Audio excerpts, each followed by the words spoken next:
ಶ್ರೀ ಗುರುಭ್ಯೋ ನಮಃ. ಕಲ್ಯಾಣಾದ್ಭುತ ಗಾತ್ರಾಯ ಕಾಮಿತಾರ್ಥ ಪ್ರದಾಯಿನಿ ಶ್ರೀಮದ್ವೆಂಕಟನಾಥಾಯ ಶ್ರೀನಿವಾಸಾಯ ತೇ ನಮಃ. ಶ್ರೀ ಗುರುಭ್ಯೋ ನಮಃ. ಎಲ್ಲರಿಗೂ ನಮಸ್ಕಾರ. ತುಳಸಿ ವಿವಾಹ ಕಾರ್ತೀಕ ಮಾಸದ ಶುದ್ಧ ದ್ವಾದಶಿಯಂದು ಪವಿತ್ರವಾದ ಪರ್ವಕಾಲ.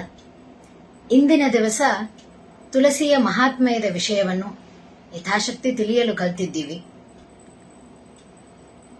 ಎಲ್ಲ ಪವಿತ್ರ ವಸ್ತುಗಳಿಗೂ ಪಾವಿತ್ರ್ಯವನ್ನು ಕೊಡುವುದು ಭಗವಂತ, ಸರ್ವೋತ್ತಮ ಶ್ರೀಮನ್ನಾರಾಯಣ. ಪವಿತ್ರಾಣಾಂ ಪವಿತ್ರಮ್ಯೋ ಅಂತ ಹೇಳ್ತಾರೆ ಭಗವಂತನನ್ನು. ಹಾಗೆ ತುಳಸಿ ಆ ಭಗವಂತನ ಸನ್ನಿಧಾನದಿಂದ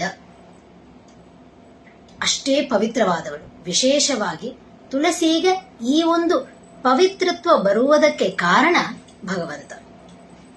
ಭಗವಂತನ ಪ್ರೀತಿ ಪಾತ್ರಳಾದವಳು ತುಳಸಿ. ತುಳಸಿಗೆ ಸಾಕಷ್ಟು ಸೈಂಟಿಫಿಕ್ ಆದ ಪ್ರಾಪರ್ಟೀಸ್ ಇದೆ. ಇಂದು ನಾವು ನೋಡಿದ್ರೆ ನಮ್ಮ ದೇಶದಲ್ಲಿ ಹೇಗಾಗಿದೆ ಅಂದ್ರೆ, ಇಲ್ಲಿ ಬೆಳೆದಿದ್ದ ಅರಿಶಿಣವನ್ನು ಯಾರೋ ಪೇಟೆಂಟ್ ರೈಟ್ ಮಾಡಿಸ್ಕೊಂಡು ಟರ್ಮರಿಕ್ ಅಂದು ಅವರು ಪೇಟೆಂಟ್ ಮಾಡಿಸ್ಕೊಂಡಾರ. ಇಂದು ಅವರನ್ನು ಕೇಳಿ ಅದನ್ನು ನಾವು ಆಂಟಿಸೆಪ್ಟಿಕ್ ಆಗಿ ಯೂಸ್ ಮಾಡುವ ಒಂದು ಸಿಚುವೇಶನ್ ನಮಗೆ ಬಂದಿದೆ. ಆದರೆ ಆ ಕಾಲದಿಂದ ನಮ್ಮ ಅಜ್ಜ ಅಜ್ಜಿಯಂದ್ರರಿಂದ ಎಲ್ಲರೂ ಸಾಮಾನ್ಯವಾಗಿ ಕೈಯಲ್ಲಿ ಏನನ್ನ ಸೀಳಿದ್ರೂ ಕೂಡ ಅದಕ್ಕೆ ಅರಿಶಿಣವನ್ನು ಹಚ್ಚುತ್ತಾ ಇದ್ರು. ಅವಾಗಿಂದ ಅದರ ಆಂಟಿಸೆಪ್ಟಿಕ್ ಪ್ರಾಪರ್ಟೀಸ್ ಏನು ಅನ್ನೋದು ಗೊತ್ತೇ ಇತ್ತು. ಆದರೆ ಇಂದಿನ ಪ್ರಸಂಗ ಹೇಗೆ ಆಗಿದೆ ಅಂದ್ರೆ, ಅದನ್ನು ನಾವು ಇನ್ನೊಬ್ಬರ ಹತ್ರದಿಂದ ತಿಳಿದುಕೊಳ್ಳುವ ಪ್ರಸಂಗ ಬಂದಿದೆ. ಇದರ ಕಾರಣ ನಮ್ಮತ್ರ ಇರುವ ಇಂಥ ಅಮೂಲ್ಯವಾದ ಅಪರೂಪದ ವಿಷಯಗಳನ್ನು ನಾವು ಅದರ ಮೇಲೆ ಗಮನವನ್ನು ಕೊಡದೆ ಬಿಟ್ಟಿದ್ದೀವಿ. ಅಂತ ಒಂದು ಆಗಿದ್ದು ತುಳಸಿ. ಬರೇ ಈ ಆಯುರ್ವೇದ ಇಂಥ ತರ ಸೈಂಟಿಫಿಕ್ ಪ್ರಾಪರ್ಟೀಸ್ ಮಾತ್ರ ಇಲ್ಲದೆ, ತುಳಸಿ ಅದರ ಮಹತ್ವ, ತುಳಸಿಯ ಮಹತ್ವ ಆಧ್ಯಾತ್ಮ ರೂಪವಾಗಿ ಬಹಳಷ್ಟು ಇದೆ. ಹೇಗೆ ಪೂಜ್ಯರಲ್ಲಿ ಉತ್ತಮರಾದವರು ಸರ್ವೋತ್ತಮನಾದ ಭಗವಂತ ಶ್ರೀಹರಿ, ಪೂಜಕರಲ್ಲಿ ಉತ್ತಮರಾದವರು ನಮ್ಮ ಜೀವೋತ್ತಮರು ವಾಯುದೇವರು. ಹಾಗೆ ಪೂಜಾ ಸಾಧನ ದ್ರವ್ಯದಲ್ಲಿ ಉತ್ತಮವಾದದ್ದು ತುಳಸಿ. ಅದಕ್ಕಿರುವ ಸ್ಥಾನದಿಂದ ಅದರ ಮಹತ್ವ ಇದೆ. ಪೂಜಾ ಪ್ರತೀಕಗಳಲ್ಲಿ ಶಾಲಿಗ್ರಾಮ ಉತ್ತಮ. ಹಾಗೆ ಪೂಜಾ ದ್ರವ್ಯಗಳಲ್ಲಿ, ಪೂಜಾ ಸಾಮಗ್ರಿಗಳಲ್ಲಿ ವಿಶೇಷವಾಗಿ ತುಳಸಿಯ ಮಹತ್ವ ಬಹಳ ಇದೆ. ಅದನ್ನೇ ದಾಸರು ಹೇಳಿದ್ದಾರೆ, ಎಲ್ಲ ಸಾಧನವಿದ್ದು ತುಳಸಿ ಇಲ್ಲದ ಪೂಜೆ ಒಲ್ಲನೋ ಹರಿತಾ ಕೊಳ್ಳನು. ಎಲ್ಲ ಸಾಧನಗಳು ಇದ್ದೂ ಕೂಡ ತುಳಸಿ ಇಲ್ಲದಿದ್ರೆ ನಾವು ಗಂಧ, ಅಕ್ಷತೆಗಳನ್ನು ಹಾಗೂ ಅನೇಕ ಪುಷ್ಪಗಳನ್ನು, ನಾನಾ ತರದ ಪುಷ್ಪಗಳನ್ನು ಭಗವಂತನಿಗೆ ಸಮರ್ಪಿಸಿ ಜೊತೆಗೆ ತುಳಸಿಯನ್ನು ಸಮರ್ಪಣೆ ಮಾಡದೇ ಇದ್ದರೆ ಅದನ್ನು ಭಗವಂತ ಒಪ್ಪೋದಿಲ್ಲ ಅಂತ ಸ್ಪಷ್ಟವಾಗಿ ದಾಸರು ನಮಗೆ ಇಲ್ಲಿ ತಿಳಿಸಿಕೊಟ್ಟಿದ್ದಾರೆ. ವಿಶೇಷವಾಗಿ ತುಳಸಿ ಯಾರು, ತುಳಸಿಗೆ ಇಷ್ಟು ಮಹತ್ವ ಬರಲು ಕಾರಣ ಏನಾಯಿತು, ಇದನ್ನು ಮೊದಲು ನಾವು ತಿಳಿದುಕೊಳ್ಳಬೇಕು. ಆ ರೀತಿಯಿಂದ ನೋಡಿದರೆ ಸಾಕಷ್ಟು ಶಾಸ್ತ್ರದ ವಚನಗಳು, ಪುರಾಣದ ವಚನಗಳಿಂದ ನಮಗೆ ಏನು ಗೊತ್ತಾಗ್ತದೆ ಅಂದ್ರೆ, ತುಳಸಿಯಲ್ಲಿ ವಿಶೇಷವಾಗಿ ಲಕ್ಷ್ಮೀ ದೇವಿಯ ಸನ್ನಿಧಾನ ಇದೆ. ಈ ಲಕ್ಷ್ಮಿ ಭಗವಂತ ಒಂದು ವಸ್ತುವನ್ನು ತನ್ನ ಹತ್ತಿರ ಸ್ವೀಕಾರ ಮಾಡ್ತಿದ್ದಾನೆ ಎಂದ್ರೆ ಅದರಲ್ಲಿ ಲಕ್ಷ್ಮೀ ದೇವಿಯ ಸನ್ನಿಧಾನ ಹೆಚ್ಚು ಇದ್ದೇ ಇರುತ್ತದೆ. ಅದರಲ್ಲಿ ತುಳಸಿಯಲ್ಲಿ ಆದ ಕಾರಣ ತುಳಸಿಯಲ್ಲಿ ವಿಶೇಷವಾದ ಲಕ್ಷ್ಮೀ ದೇವಿಯ ಸನ್ನಿಧಾನ ಇದೆ. ಇದನ್ನು ಜಗನ್ನಾಥದಾಸರು ಹರಿಕಥಾಮೃತ ಸಾರದಲ್ಲಿ ನಮಗೆ ತೋರಿಸಿಕೊಡ್ತಾರೆ. ಶ್ರೀ ತರುಣಿ ವಲ್ಲಭನ ಪ್ರೀತಿ ವಿಷಯಳೇ, ಭಗವಂತನಿಗೆ ಪ್ರೀತಿ ಪಾತ್ರಳಾದವಳು ತುಳಸಿ. ಕಾರಣ ವಿಶೇಷ ಸನ್ನಿಧಾನ, ಲಕ್ಷ್ಮೀ ದೇವಿಯ ಸನ್ನಿಧಾನ ತುಳಸಿಯಲ್ಲಿ ಇದೆ. ತುಳಸಿಯಲ್ಲಿ ವಿಶೇಷವಾಗಿ ಲಕ್ಷ್ಮೀ ದೇವಿಯ ಸನ್ನಿಧಾನ ಇರುವುದರಿಂದ, ಸ್ವತಃ ಭಗವಂತನ ಸನ್ನಿಧಾನ ಇರುವುದರಿಂದ ಎಲ್ಲ ದೇವತೆಗಳಿಂದಲೂ ಪೂಜಿಸಲ್ಪಡ್ತಾಳೆ ತುಳಸಿ ಅಂತ ತುಳಸಿಯ ಮಹಾತ್ಮ್ಯದಲ್ಲಿ ನಮಗೆ ಗೊತ್ತಾಗ್ತದೆ. ತುಳಸಿ ಅನ್ನೋ ಶಬ್ದಕ್ಕೆ ಹೇಳ್ತಾರೆ ತುಳಾಂ ಸ್ಯತಿ ಇತಿ ತುಳಸಿ. ತುಲನಾರಹಿತವಾದವಳು. ಇನ್ಕಂಪೇರಬಲ್ ಅಂತಾರಲ್ಲ, ಹಾಗೆ ಹೇಳ್ತಾರೆ. ಯಾವುದರಲ್ಲಿ ಇನ್ಕಂಪೇರಬಲ್? ಭಗವಂತನಿಗೆ ಅರ್ಚನೆ ಮಾಡುವ ಸಾಮಗ್ರಿಗಳಲ್ಲಿ, ಆ ಪದಾರ್ಥಗಳಲ್ಲಿ ಇವಳಂತವಳ ಇನ್ನೊಬ್ಬಳಿಲ್ಲ, ಇನ್ಕಂಪೇರಬಲ್ ಆದ್ರಿಂದ ತುಲಾಂ ಸ್ಯತಿ ಇತಿ ತುಳಸಿ ಅಂತ, ತುಳಸಿಯ ಆ ಶಬ್ದವೇ ಅವಳ ಮಹತ್ವವನ್ನು ತಿಳಿಸಿಕೊಡ್ತದೆ ಅಂತ ನಮಗೆ ತೋರಿಸಿಕೊಡ್ತಾ ಇದ್ದಾರೆ. ಇನ್ನ ಇಷ್ಟು ಮಹತ್ವವಾದ ತುಳಸಿ ಇವಳು ಹೇಗೆ ಬಂದಳು?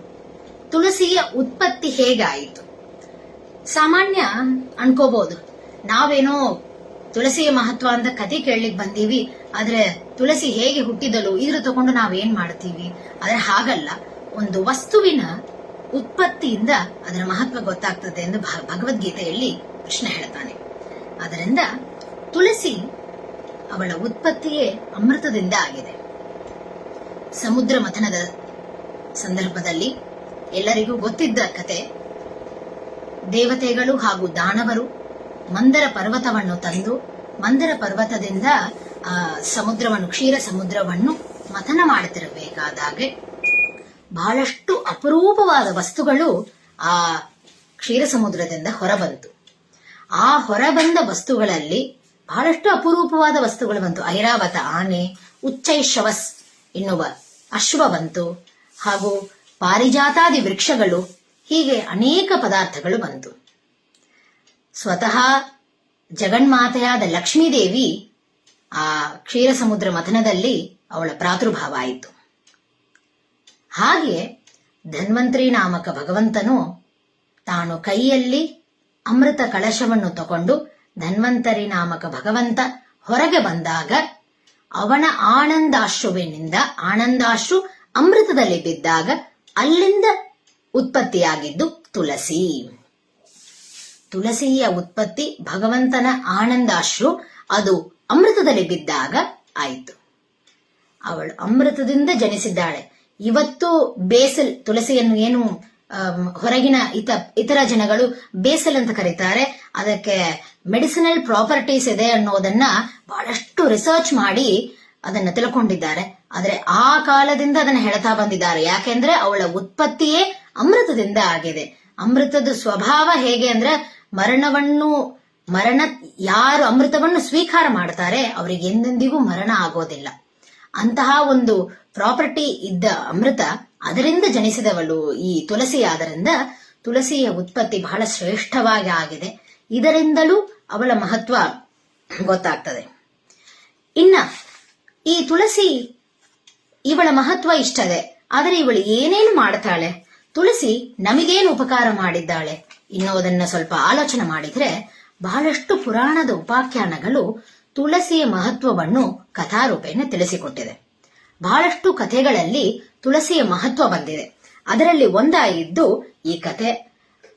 ಒಬ್ಬ ವೃದ್ಧರಿಗೆ ತಾರುಣ್ಯವನ್ನು ತಂದುಕೊಟ್ಟಿದ್ದಾಳೆ ತುಳಸಿ. ಆ ಕಥೆ ಇದು. ಒಮ್ಮೆ, ಇದು ಪದ್ಮಪುರಾಣದಲ್ಲಿ ಬರುವ ಕಥೆ. ಒಮ್ಮೆ ಉಜ್ಜಯಿನಿಯ ರಾಜ್ಯದಲ್ಲಿ ಆ ರಾಜ್ಯದ ರಾಜ ಉದಯನ ಅಂತ ಇದ್ದ. ಆ ರಾಜನ ಹೆಂಡತಿ ಸುಶೀಲ ಅಂತ ಇದ್ದು. ಇವರಿಬ್ಬರಿಗೂ ಬಹಳ ವರ್ಷಗಳಿಂದ ಸಂತಾನವಿರಲಿಲ್ಲ. ಬಹಳ ವರ್ಷಗಳಾದ ನಂತರ ಅವರಿಗೂ ವಯಸ್ಸಾಗೋಗ್ಬಿಟ್ಟಿತ್ತು, ಆದರೆ ಸಂತಾನ ಇರಲಿಲ್ಲ. ಒಂದು ದಿವಸ ಅವರಿಬ್ಬರು ತೀರ್ಥಯಾತ್ರೆ ಹೋಗಬೇಕೆಂದ ನಿಶ್ಚಯ ಮಾಡಿಕೊಂಡ್ರು. ತೀರ್ಥಯಾತ್ರೆಗೋಸ್ಕರ ಯಮುನಾ ನದಿ ತೀರಕ್ಕೆ ಹೋಗ್ಲಿಕ್ಕೆ ಸಿದ್ಧರಾದರು. ಇಬ್ಬರೂ ರಥವನ್ನೇರಿದರು. ಇಬ್ಬರೂ ವೃದ್ಧರು ರಥವನ್ನೇರಿದ್ದಾರೆ. ರಥ ಅಲ್ಲಿಂದ ಹೊರಟಿದೆ. ಹಾದಿ ಮಧ್ಯದಲ್ಲಿ ಅವರಿಗೆ ವಸಿಷ್ಠರು ಕಾಣಿಸಿದರು.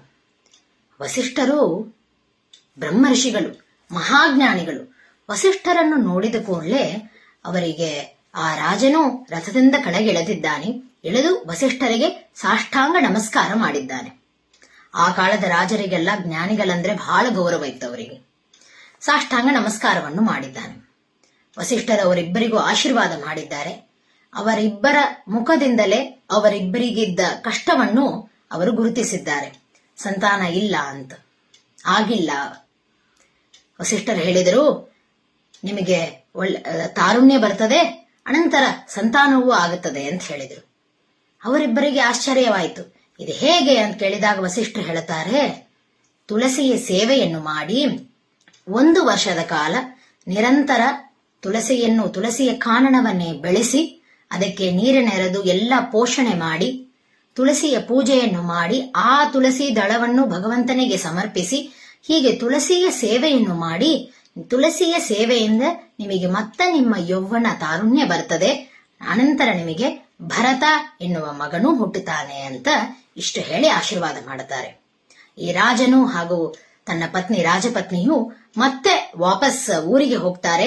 ತಮ್ಮ ಊರಿಗೆ ರಾಜ್ಯಕ್ಕೆ ಹೋಗಿ ಅಲ್ಲಿ ವಸಿಷ್ಠರು ಹೇಳಿದನಂತೆ ವಿಶೇಷವಾಗಿ ಶ್ರದ್ಧಾ ಭಕ್ತಿಗಳಿಂದ ಒಂದು ತುಳಸಿಯ ವನವನ್ನೇ ಬೆಳೆಸ್ತಾರೆ. ಅವರು ಅದನ್ನು ಪೋಷಣೆ ಮಾಡುತ್ತಾ ಪ್ರತಿನಿತ್ಯ ಸಹಸ್ರ ಶಾಲಿಗ್ರಾಮಗಳಿಗೆ ಆ ತುಳಸಿಯನ್ನು ಸಮರ್ಪಿಸಿ ಹೀಗೆ ಬಹಳಷ್ಟು ಸೇವೆಯನ್ನು ಮಾಡಿ ತುಳಸಿಯನ್ನು 1 ವರ್ಷದ ಕಾಲ ನೋಡ್ಕೊಂತಾರೆ. ಆ ಸ್ತ್ರೀ ಆದವಳು ತುಳಸಿಯ ಸೇವೆಯನ್ನು ಮಾಡಿರ್ತಾಳೆ, ಪುರುಷ ಆ ತುಳಸಿಯನ್ನು ತಂದು ಭಗವಂತನಿಗೆ ಸಮರ್ಪಿಸಿರುತ್ತಾನೆ.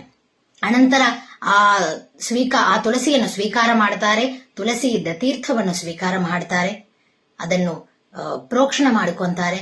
ಹೀಗೆಲ್ಲ ಆದ ನಂತರ ಒಂದು ದಿವಸ ಅವರು ತೀರ್ಥದಲ್ಲಿ ಮುಳುಗಿ ಏಳಬೇಕಾದಾಗ ಒಂದು ನದಿ ಹೋಗಿರ್ತಾರೆ. ಆ ಪವಿತ್ರವಾದ ನದಿಯಲ್ಲಿ ಮುಳುಗಿ ಏಳಬೇಕಾದಾಗ ಅವರಿಗೆ ಆವಾಗ ಅವರ ಆ ಶರೀರ ಹೋಗಿ ತಾರುಣ್ಯ ಬರ್ತದೆ ಅವರಿಗೆ. ಅನಂತರ ವಸಿಷ್ಠರು ಹೇಳಿದನಂತನೇ ತುಳಸಿಯ ಅನುಗ್ರಹದಿಂದ ಅವರಿಗೆ ಭರತ ಅನ್ನುವ ಮಗನೂ ಹುಟ್ಟುತ್ತಾನೆ.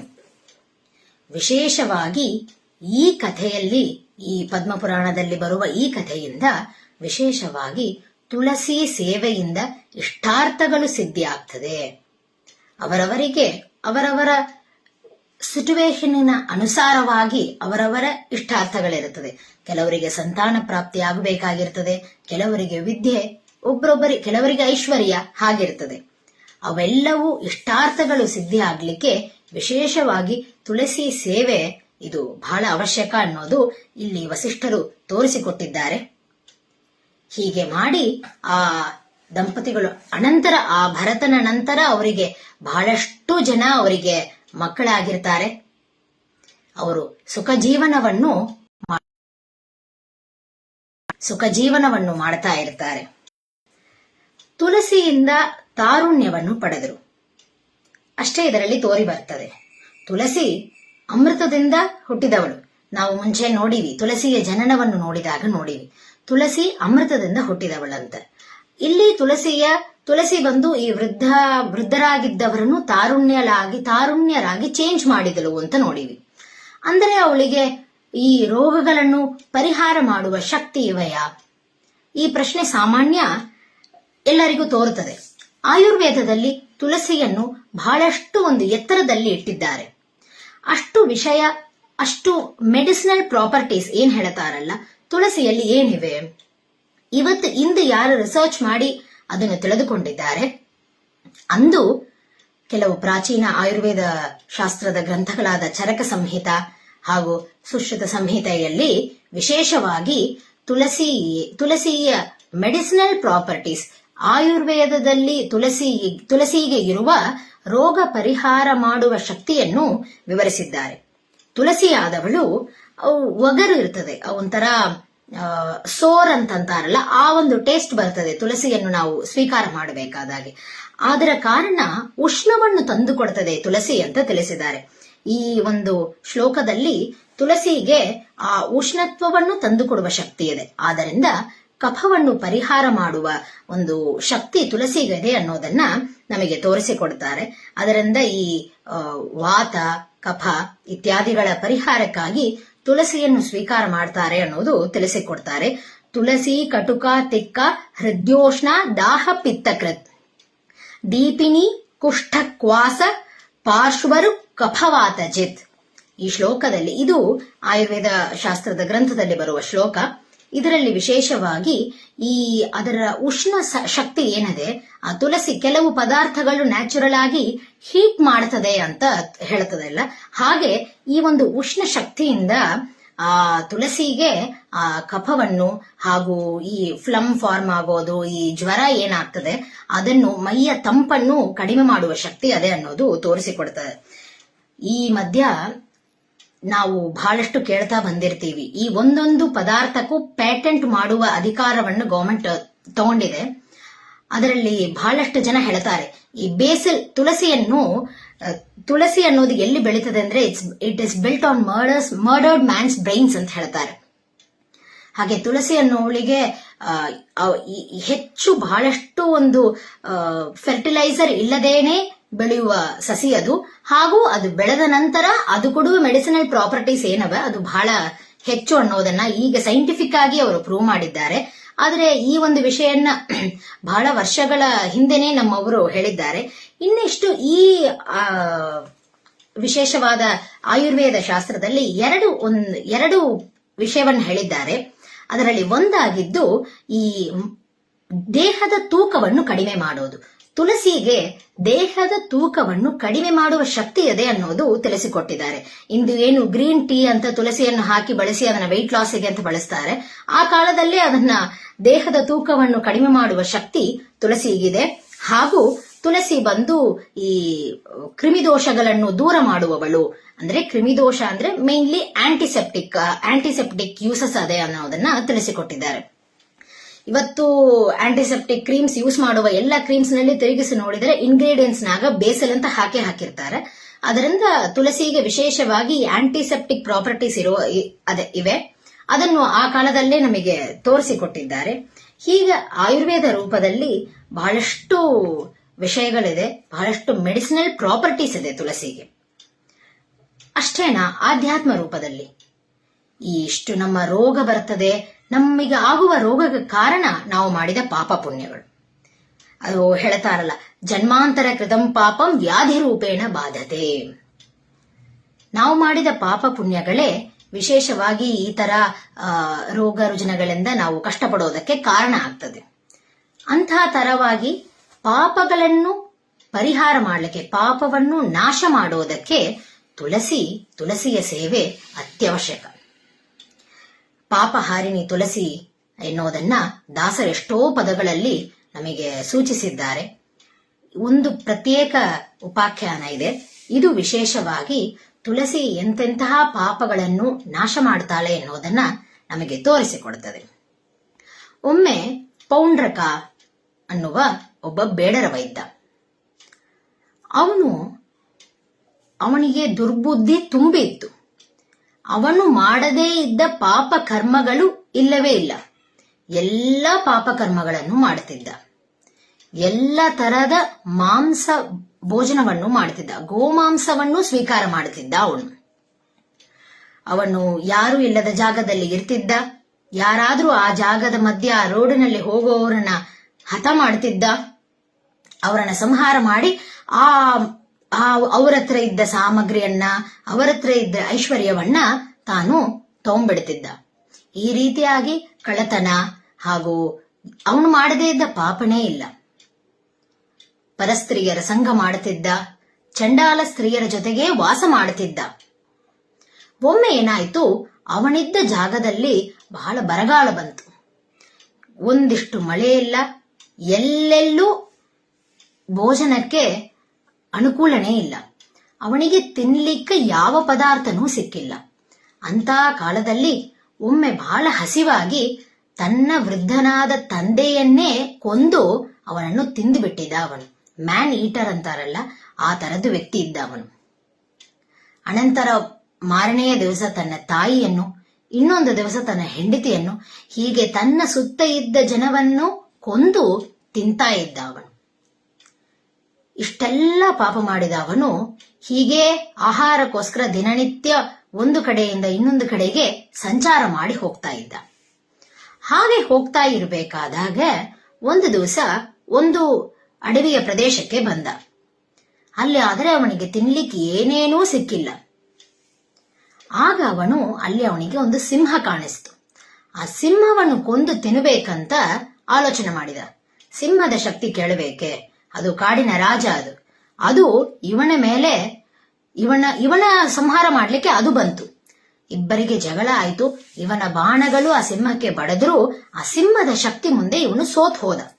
ಸಿಂಹ ಇವನ್ನ ಸೀಳಿ ಹಾಕಿತ್ತು. ಅವನ ಸತ್ತು ಕೆಳಗ ಬಿದ್ದ. ದೈವವಶಾತ್ ಏನಾಯಿತು, ಅವನು ಎಲ್ಲಿ ಸತ್ತು ಬಿದ್ದನಲ್ಲವ ಅಲ್ಲಿ ಅವನು ಸತ್ತು ಬಿದ್ದ ಜಾಗದ ಹತ್ತಿರನೇ ಒಂದು ತುಳಸಿಯ ವನ, ತುಳಸಿಯ ಕಾಡು ಇತ್ತು. ಆ ತುಳಸಿಯ ವನದಲ್ಲಿ ತುಳಸಿ ದಳದ ಮೇಲೆ ಬೀಸಿದ ಗಾಳಿ ಇವನ ಶರೀರಕ್ಕೆ ಬಡಿತು. ಇವನು ಸತ್ತು ಬೀಳೋ ಸಮಯದಲ್ಲಿ ಯಮದೂತರು ಬಂದಿದ್ದರು. ಅವರು ಪಾಶವನ್ನು ಹಾಕಿ ಇವನನ್ನು ಕರ್ಕೊಂಡು ಹೋಗುವಷ್ಟರೊಳಗೆ ಅಲ್ಲಿ ವಿಷ್ಣುದೂತರು ಬಂದರು. ಕಡೆಗೆ ಯಮದೂತರಿಗೂ ವಿಷ್ಣುದೂತರಿಗೂ ಸಂವಾದ ಆದ ನಂತರ ವಿಷ್ಣುದೂತರು ಕರ್ಕೊಂಡು ಹೋದ್ರು. ಎಷ್ಟು ಪಾಪಿಷ್ಠ ಇವನು, ಇವನ್ ಹೇಗೆ ವಿಷ್ಣುದೂತರು ಕರ್ಕೊಂಡು ಹೋದ್ರು, ಇವನಿಗೆ ಹೇಗೆ ಸದ್ಗತಿ ಆಯ್ತಂದು ಯಮದೂತರು ಹೋಗಿ ಯಮದೇವರಿಗೆ ಪ್ರಶ್ನೆ ಮಾಡ್ತಾರೆ. ಆಗ ಯಮದೇವರು ಹೇಳಿದ್ರು, ನಾನು ಭಗವಂತನಿಗೆ ಕೇಳಿ ಬರ್ತೀನಿ ಅಂತ ಹೇಳಿ ಹೋಗ್ತಾರೆ. ನಡೆದ ಎಲ್ಲ ವೃತ್ತಾಂತವನ್ನು ಭಗವಂತನಿಗೆ ಹೇಳಿದಾಗ ಪರಮಾತ್ಮ ಹೇಳ್ತಾನೆ, ಅವನು ಮಹಾಪಾಪಿಷ್ಠ. ಕೆಲವರು ಹೇಳ್ತಾರೆ ಅದರ ಗಂಧ ಗೊತ್ತಿಲ್ಲ ಅಂತ ಹೇಳ್ತಾರೆ. ಹಾಗೆ ಅವನಿಗೆ ಪುಣ್ಯದ ಗಂಧ ಗೊತ್ತಿಲ್ಲ, ಬಹಳ ವರ್ಷಗಳಿಂದ ಪಾಪ ಮಾಡ್ತಾ ಬಂದಿದ್ದಾನೆ. ಆದರೆ ಇವನು ಯಾವಾಗ ಸತ್ತೋದನಲ್ಲ, ಆವಾಗ ಸಾಯುವ ಮುಂಚೆ ತುಳಸಿ ದಳದ ಮೇಲಿನ ಗಾಳಿ ಇವನ ಮೈಗೆ ಬಡಿತ್ತು. ಈ ಒಂದು ಆ ತುಳಸಿಯ ಸಂಪರ್ಕದಿಂದ, ಆ ತುಳಸಿ ಗಾಳಿಯ ಸ್ಪರ್ಶದಿಂದ ಅವನ ಎಲ್ಲ ಪಾಪಗಳು ನಾಶ ಆಗಿದೆ. ಅದರಿಂದ ವಿಷ್ಣುದೂತರು ಕರ್ಕೊಂಡು ಹೋಗಿದ್ದಾರೆ, ಅವನಿಗೆ ಸದ್ಗತಿ ಆಗ್ತದೆ ಅಂತ ಇಲ್ಲಿ ವಿಶೇಷವಾಗಿ ದೇವರೇ ಹೇಳಿದ್ದಾರೆ. ಅನಂತರ ಯಮದೇವರು ಇದನ್ನ ತಿಳಿಸಿದ್ದಾರೆ. ಈ ಕಥೆಯಲ್ಲಿ ವಿಶೇಷವಾಗಿ ತುಳಸಿಯ ಮಹತ್ವವನ್ನು ನಮಗೆ ತಿಳಿಸಿಕೊಟ್ಟಿದ್ದಾರೆ. ತುಳಸಿಯ ಸಂಪರ್ಕದಿಂದ, ತುಳಸಿ ಮೇಲಿನ ಗಾಳಿ, ತುಳಸಿಯ ಸ್ಪರ್ಶದಿಂದ, ತುಳಸಿಯ ಸೇವೆಯಿಂದ ಎಲ್ಲಾ ಪಾಪಗಳು ಎಷ್ಟೆಷ್ಟು. ಇವನಂತೂ ಬ್ರಹ್ಮಹತ್ಯ, ಗೋಹತ್ಯ, ಮಾತೃಹತ್ಯ, ಅವನ್ ಮಾಡದಿದ್ದ ಹತ್ಯ ಇಲ್ಲ, ಎಲ್ಲಾ ಪಾಪವನ್ನು ಮಾಡಿದ್ದ. ಆದರೂ ಇತ್ಯಾದಿ ಎಲ್ಲಾ ಪಾಪಗಳನ್ನು ನಾಶ ಮಾಡುವ ಶಕ್ತಿ ತುಳಸಿಗಿದೆ. ತುಳಸಿ ಸೇವೆಯಿಂದ ನಮ್ಮ ಪಾಪಗಳು ನಾಶವಾಗ್ತದೆ ಅನ್ನೋದನ್ನ ಈ ಕಥೆಯಲ್ಲಿ ತಿಳಿಸಿಕೊಟ್ಟಿದ್ದಾರೆ. ಈ ಕಥೆಯನ್ನು ನಾವು ಶ್ರವಣ ಮಾಡುತ್ತಿರಬೇಕಾದಾಗೆ ಭಾಗವತದಲ್ಲಿ ಬರುವ ಅಜಾಮಿಲನ ಕತೆ ನೆನಪಿಗಾಗ್ತದೆ. ಅವನು ಹೀಗೆ ಎಷ್ಟೋ ಪಾಪಕರ್ಮಗಳನ್ನ ಮಾಡಿದರೂ ಕೊನೀ ಕಾಲದಲ್ಲಿ ಪ್ರಾಣವನ್ನು ಬಿಡಬೇಕಾದಾಗ ಅವನು ನಾರಾಯಣ ಎಂದು ಭಗವಂತನ ನಾಮಸ್ಮರಣ ಮಾಡಿದ್ದರಿಂದ ಅವನಿಗೆ ಉದ್ಧಾರ ಆಗಿದೆ, ಅವನಿಗೆ ಸದ್ಗತಿ ಸಿಕ್ಕಿದೆ. ಆ ತರನೇ ಇವನು ಎಷ್ಟೋ ಪಾಪಗಳನ್ನು ಮಾಡಿದ್ರು ಇಲ್ಲಿ ಕೊನೀ ಕಾಲದಲ್ಲಿ ತುಳಸಿಯ ಸಂಪರ್ಕ ಆಯಿತು ಅವನಿಗೆ, ಆದ್ದರಿಂದ ಅವನಿಗೆ ಸದ್ಗತಿ ಸಿಕ್ಕಿದೆ. ಸಾಮಾನ್ಯ ಈ ಕಥೆಯನ್ನು ಕೇಳಿದ ಕೂಡಲೇ ಒಂದು ಪ್ರಶ್ನೆ ನಮ್ಮಲ್ಲಿ ಹುಟ್ಟುತ್ತದೆ. ಏನಂದ್ರೆ, ಇಷ್ಟು ಪಾಪಗಳನ್ನು ಮಾಡಿದ್ದಾನೆ ಅವನ ಪಾಪಗಳು ಹೇಗಂದ್ರೆ ನಾವು ಈಗಿನ ಯುಗದಲ್ಲಿ ನಾವೆಲ್ಲರೂ ಸಾಮಾನ್ಯ ಮಾಡದೇ ಇರುವಂತಹದ್ದು. ಅಂತವನ್ನ ಮಾಡಿದವನಿಗೆ ಸರಳ ತುಳಸಿ ಮೇಲಿನ ಗಾಳಿ ಬಡದಕ್ಕೆ ಅವನಿಗೆ ಸದ್ಗತಿ ಆದ್ರೆ ಇದು ಬಹಳ ಈಸಿ ಆಯ್ತಲ್ಲ ಅನ್ನುವ ಒಂದು ಕ್ವೆಶ್ಚನ್ ನಮ್ಮೆಲ್ಲರಿಗೆ ಅನಿಸ್ತದೆ. ಆದ್ರೆ ಇಂಥ ತರ ಘಟನೆ ನಡಿಬೇಕಾದಾಗೆ ಇದನ್ನು ಎರಡು ರೀತಿಯಾಗಿ ತಿಳಿದುಕೊಳ್ಳಬೇಕು. ಒಂದು, ಯಾವ ವ್ಯಕ್ತಿಗೆ ಇಂಥ ತರ ಸದ್ಗತಿ ಆಗ್ತದೆ ಅವನು ವಿಶೇಷವಾಗಿ ಪುಣ್ಯ ಮಾಡಿಕೊಂಡ ವ್ಯಕ್ತಿಯಾಗಿ ಇರಬೇಕು. ಯಾವುದಾದ್ರೂ ಪ್ರಾರಬ್ಧ ಕರ್ಮದಿಂದ, ಪಾಪದಿಂದ ಇಂಥ ಒಂದು ಜನ್ಮ ಆಗಿರ್ತದೆ, ಅದು ತುಳಸಿಯ ಸಂಪರ್ಕದಿಂದ ಆ ಜನ್ಮ ಕಳೆದು ಅವನಿಗೆ ಮತ್ತೆ ಒಳ್ಳೆ ಗತಿ ಸಿಗುತ್ತದೆ. ಅಥವಾ ಅವನ ಸದ್ಗತಿ ಆಗ್ತದೆ ಅಂದರೆ ಇಂಥವರು ಪಾಪ ಮಾಡಿರ್ತಾರೆ, ತುಳಸಿಯ ಸಂಪರ್ಕದಿಂದ ಅವರ ಪಾಪಗಳು ಕಳೆದು ಅವರಿಗೆ ಮುಂದಿನ ಜನ್ಮ ಒಳ್ಳೆಯ ಜನ್ಮ ಸಿಕ್ಕಿ ಅನಂತರ ಜನ್ಮಗಳಲ್ಲಿ ಅವರು ಸಾಕಷ್ಟು ಸಾಧನೆಯನ್ನು ಮಾಡಿಕೊಂಡು ಜ್ಞಾನ ಭಕ್ತಿ ವೈರಾಗ್ಯಾದಿಗಳನ್ನು ಪಡೆದು ಅನಂತರ ಅವರಿಗೆ ಸದ್ಗತಿ ಆಗ್ತದೆ. ಹೀಗೆ ಎರಡು ಆಗ್ತದೆ ಸಾಮಾನ್ಯವಾಗಿ. ಈ ಕಥೆಯ ಮುಖ್ಯ ಉದ್ದೇಶ ತುಳಸಿಯ ಮಹತ್ವವನ್ನು ತಿಳಿಸುವುದು, ವಿಶೇಷವಾಗಿ ತುಳಸಿ ಎಲ್ಲ ಪಾಪಗಳನ್ನು ನಾಶ ಮಾಡ್ತಾಳೆ ಎನ್ನುವುದನ್ನ ತಿಳಿಸುವುದೇ ಆಗಿದೆ. ಆ ಶ್ಲೋಕ, ತುಳಸಿಯ ಶ್ಲೋಕ ಹೇಳ್ತಾರೆ ಅದಕ್ಕೆ, ಪಾಪಾಣಿ ಯಾನಿ ರವಿಸೋಣು ಪಟಸ್ಥಿತಾನಿ ಗೋಬ್ರಹ್ಮ ಬಾಲ ಪಿತೃಮಾತೃ ವಧಾಧಿಕಾನಿ ನಶ್ಯಂತಿ ತಾನಿ ತುಳಸೀವನ ದರ್ಶನೇನ ಗೋಕೋಟಿ ದಾನ ಸದೃಶಂ ಫಲಮಾಪ್ನುವಂತಿ ಅಂತ ಹೇಳ್ತಿದ್ದಾರೆ. ತುಳಸಿ ಎಲ್ಲ ಪಾಪಗಳನ್ನು ನಾಶ ಮಾಡುವ ಶಕ್ತಿ ಇರುವವಳು ಎಂದು ತಿಳಿಸಿಕೊಟ್ಟಿದ್ದಾರೆ. ತುಳಸಿ ಮೇಲಿನ ಗಾಳಿ ಯಾವ ಗಾಳಿ ಅವನಿಗೆ ಬಡದಕ್ಕೆ ಅವನಿಗೆ ಉದ್ಧಾರ ಆಗಿದೆ. ಹಾಗಿದ್ರೆ ತುಳಸಿಯ ಸಂಪರ್ಕ, ತುಳಸಿ ದಳ, ತುಳಸಿ ಕಾಷ್ಟ, ತುಳಸಿ ಮೃತ್ತಿಗೆ, ಹೀಗೆ ಅನೇಕ ವಿಷಯಗಳಿವೆ. ಅವ ಮಹತ್ವ ಏನು, ಅವುಗಳ ಮಹತ್ವ ಏನನ್ನೋದು ನಾವು ಮುಂದೆ ನೋಡೋಣ. ಇಲ್ಲಿ ತುಳಸಿ ಕಾಷ್ಟ, ಇದು ಏನಿದು ತುಳಸಿ ಕಾಷ್ಟ ಅಂದ್ರೆ, ತುಳಸಿ ಒಣಗಿದ ಮೇಲೆ, ತುಳಸಿಯ ಸಸಿ ಒಣಗಿದ ಮೇಲೆ ಅದೇನ್ ಕಾಷ್ಟ ಇರ್ತದೆ ಅದನ್ನು ಬಹಳ ಜನ ಕಟ್ಟಿಗೆ ಅಂತ ಅನ್ಕೊಂತಾರೆ. ಹಂಗ ಅನ್ಕೊಳ್ಳೋರಿಗೆ ಬಹಳಷ್ಟು ಪಾಪ ಬರ್ತದೆ ಅಂತ ನಮ್ಮ ಪುರಾಣಗಳಲ್ಲಿ ತೋರಿಸಿಕೊಡ್ತಿದ್ದಾರೆ. ತುಳಸಿ ಕಾಷ್ಟ ಎಲ್ಲ ಸಮಿತಿಗಿಂತಲೂ ಉತ್ತಮವಾಗಿದ್ದು ಶಮಿ ವೃಕ್ಷ, ಅಶ್ವತ್ಥ ವೃಕ್ಷ, ಸಾಮಾನ್ಯ ಈ 2 ಗಿಡಗಳ ಸಮಿತನ್ನು ಹೋಮ ಹವನಗಳಿಗೆ ಬಳಸ್ತಾರೆ. ಆದರೆ ವಿಶೇಷವಾಗಿ ತುಳಸಿ ಕಾಷ್ಟ ಏನದೆ ಅದು ಇವೆಲ್ಲದಕ್ಕಿಂತ ಉತ್ತಮವಾಗಿದ್ದು ಎಂದು ನಮಗೆ ತೋರಿಸಿಕೊಟ್ಟಿದ್ದಾರೆ. ಅನಂತರ ಈ ತುಳಸಿ ಕಾಷ್ಟದಿಂದ ಎಷ್ಟು ಆಂಟಿಸೆಪ್ಟಿಕ್ ಯೂಸಸ್ ಇದೆ. ಇಂದು ಈ ಹೇರ್ ಫಾಲಿಗೆ ಅಂತ ಕೂದಲು ಬಿಚ್ಚುತ್ತದೆ, ಆ ಹೇರ್ ಫಾಲಿಗೆ ಎಣ್ಣೆಯೊಳಗೆ ತುಳಸಿ ಕಾಷ್ಟವನ್ನು ಹಾಕಿ ಇಟ್ರೆ ಅದರದು ವಿಶೇಷವಾಗಿ ಅದು ಹೇರ್ ಫಾಲ್ ಆಗೋದಿಲ್ಲ ಎಂದು ಸೈಂಟಿಫಿಕಲಿ ಪ್ರೂವ್ ಮಾಡಿದ್ದಾರೆ ರೀಸೆಂಟ್ಲಿ. ಈಗ ಆಯುರ್ವೇದಿಕ್ ಪ್ರಾಪರ್ಟೀಸು ಇದೆ ಅದರಲ್ಲಿ ಇವೆ. ತುಳಸಿ ಕಾಷ್ಟ ನಮ್ಮ ಆಧ್ಯಾತ್ಮವಾಗಿ ಅದಕ್ಕೆ ಬಹಳ ಮಹತ್ವ ಇದೆ. ಎಸ್ಪೆಷಲಿ ವಿಪ್ರರು ಹೋಮ ಹವನಗಳಲ್ಲಿ ಅವರು ಮಾಡುವ ಬಹಳಷ್ಟು ವೈಶ್ವದೇವಾದಿ ಕ್ರಿಯೆಗಳಲ್ಲಿ ಈ ತುಳಸಿ ಕಾಷ್ಟವನ್ನು ಬಳಸ್ತಾರೆ. ಯಾರ ದೇಹ ಪ್ರಾಣ ಹೋದ ನಂತರ ತುಳಸಿ ಕಾಷ್ಟದಿಂದ ಆ ದೇಹ ಸುಡಲ್ಪಡುತ್ತದೋ ಅಂತ ದೇಹಕ್ಕೆ ಸದ್ಗತಿ ಆಗ್ತದೆ ಎಂದು ಪುರಾಣ ತೋರಿಸಿಕೊಟ್ಟಿದೆ ನಮಗೆ. ಪದ್ಮಪುರಾಣದಲ್ಲಿ ಈ ಒಂದು ವಿಷಯ ಬಂದಿದೆ. ತುಳಸಿ ಕಾಷ್ಟಕ್ಕೆ ಅಷ್ಟೊಂದು ಮಹತ್ವವನ್ನು ಹೇಳಿದ್ದಾರೆ. ಅದು ಯಾವುದೋ ಒಣಗಿದ ಕಟ್ಟಿಗೆ ಎಂದು ಅದನ್ನು ಹೊರಗೆ ಹಾಕದೆ ಅದನ್ನು ವಿಶೇಷವಾಗಿ ಜಾಗೃತಿಯಾಗಿ ಅದನ್ನು ಸೇರಿಸಿ ಇಡಬೇಕು. ವೈಶ್ವದೇವ ಇತ್ಯಾದಿ ಕರ್ಮಗಳಿಗೆ ಅದನ್ನು ಬಳಸಬೇಕು ಎಂದು ನಮಗೆ ತೋರಿಸಿಕೊಡ್ತಾರೆ. ಈ ತುಳಸಿ ಕಾಷ್ಟ ಹೇಗೋ ಹಾಗೆ ತುಳಸಿಯ ಮೃತ್ತಿಕ ಮಾಮೂಲು ಮಣ್ಣಲ್ಲವ ಅದು, ಹಂಗಂತ ನಮಗೆ ಅನಿಸಬಹುದು. ಆದ್ರೆ ತುಳಸಿಯ ಮೃತ್ತಿಕ ಏನದಲ್ಲ, ತುಳಸಿ ಗಿಡದ ಕೆಳಗಿನ ಆ ಮಣ್ಣದ ಮೃತ್ತಿಕ ಇದೆ, ಅದಕ್ಕೆ ಪವಿತ್ರ ಮಾಡುವ ಒಂದು ವಿಶೇಷವಾದ ಶಕ್ತಿ ಇದೆ. ಮಾಮೂಲಾಗಿ ಹೇಳ್ತೇವೆ, ಮಲಿನಾದ ಯಾವುದನ್ನ ಒಂದು ವಿಷಯವನ್ನು ಪವಿತ್ರ ಮಾಡಬೇಕಾದ್ರೆ ಶಂಕೋದಕದಿಂದ ಪ್ರೋಕ್ಷಣೆ ಮಾಡ್ತಾರೆ. ಹಾಗೆ ಶಂಕೋದಕ ಇಲ್ಲದ ಸಮಯದಲ್ಲಿ ಈ ತುಳಸಿ ಮೃತ್ತಿಕೆಯನ್ನು ನೀರಲ್ಲಿ ಕಳಿಸಿ ಪ್ರೋಕ್ಷಣೆ ಮಾಡುವ ಒಂದು ಸಂಪ್ರದಾಯವಿದೆ. ಈ ತುಳಸಿ ಮೃತ್ತಿಕೆಯ ಆಯುರ್ವೇದದ ವಿಷಯ ನೋಡಿದರೆ ಯಾರಿಗೆ ಸ್ವೆಲ್ಲಿಂಗ್ ಆಗಿರ್ತದೆ, ಬಾವು ಬಂದಿರ್ತದೆ, ಏನನ್ನ ಬಡದು ಬಾವು ಬರ್ತದೆ, ಅವರಿಗೆ ತುಳಸಿ ಮೃತ್ತಿಕೆಯನ್ನು ಹಚ್ತಾರೆ.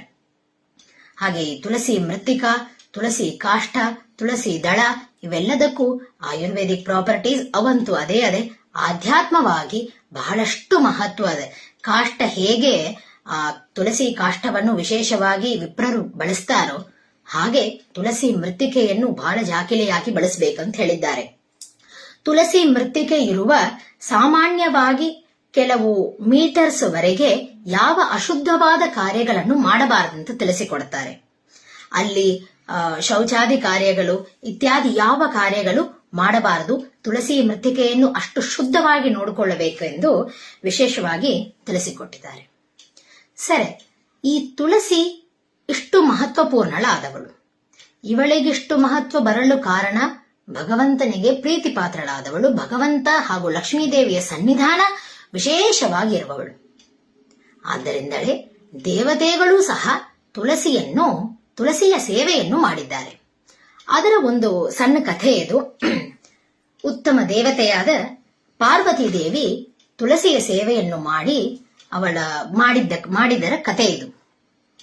ಒಮ್ಮೆ ಏನಾಗ್ತದೆ, ಕೈಲಾಸದಲ್ಲಿ ರುದ್ರದೇವರು ಕೂತಿರ್ತಾರೆ.